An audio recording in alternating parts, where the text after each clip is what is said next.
the speaker, or the chairman of the committee said, okay, we've discussed all the bills now, press can leave and we'll vote.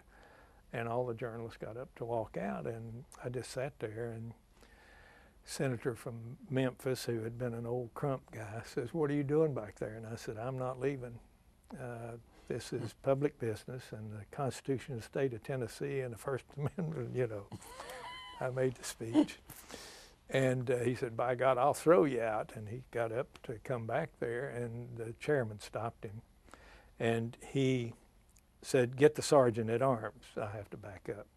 Before I went into the committee meeting, the sergeant at arms, a highway patrolman, was out there. And I said, if I were you, I'd go get a cup of coffee and not hang around the door here. And he said, oh, okay. So he left.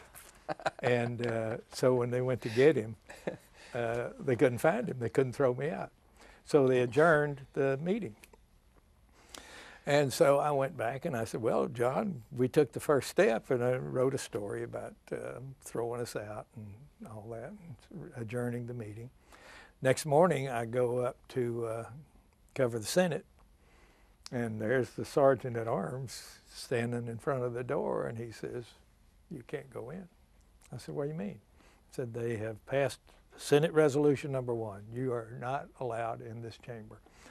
They had convened an hour early and passed a resolution barring the Nashville Tennessean and anybody connected with it from the state Senate. So I called John. They sent lawyers up. The lawyers went with me. We went back and asked to go in again. They said, no, you can't do it. So we took them to federal court. And the federal judge heard the case. And when the lawyers drew up the document, and they called it Nashville Tennessean versus Jared Maddox, the Speaker of the Senate. And the publisher says, you know, we're probably going to lose this case, and I don't want it to go into the history books as the Nashville Tennessean losing the case. Why don't you just say it's Kovach versus Maddox? And they said, no, okay, so it's Kovach versus Maddox. And then when the judge ruled, he had a choice of ruling under the First or the 14th Equal Protection, and he chose to rule under the First Amendment and strike it down the first time the First Amendment had ever been used to strike down a legislative act. So it was the beginning of what we now call, you know, sunshine. Sunshine law is the first one in the country? No, Florida had had a sunshine law since 1914, but it had never been enforced, codified, used.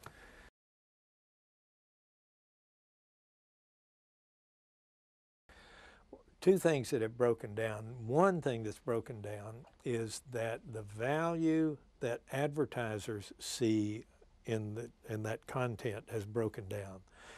General Motors used to say, we want our ads to appear in the New York Times because we want the credibility of that editorial copy to rub off on our ad. By sitting next to believable, documented information, we gain. That's broken down. They don't need that anymore, they believe. The other thing that's broken down is we present the information pretty much the way we always did and expect people to say, oh yeah, it really is, information really is important. Now the people who care about it and go get it do. But it's a different world now. People now are their own editors and publishers. They, because of all this stuff out there, they can go anywhere and get anything they want. Our job now becomes educative. We can't just present our information.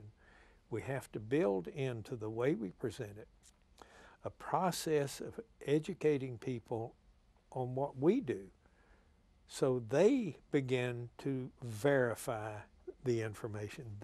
We don't take anything as journalists at face value. We verify it.